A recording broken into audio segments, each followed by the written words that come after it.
something I think you kind of touched on was potentially defunding the police. I know there's a lot of confusion around that concept.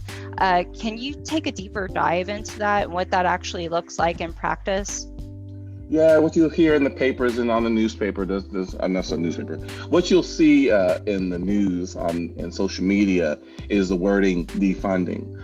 But when you look at the political issues, defunding really doesn't accurately reflect what is being fought for by many people in the community. It's reimagining police. It's moving from a warrior mindset to more of a service mindset.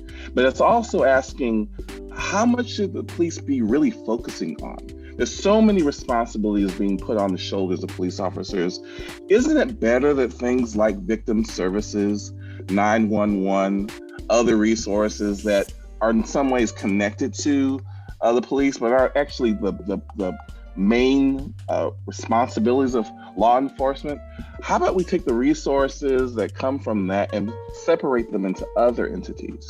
And then if there's any savings that we can find, let's put those resources in public health to better serve the community, number one. Number two, to prevent having to even have the police called out in the first place. So it's really reimagining police. It's changing how police officers are trained in the academies.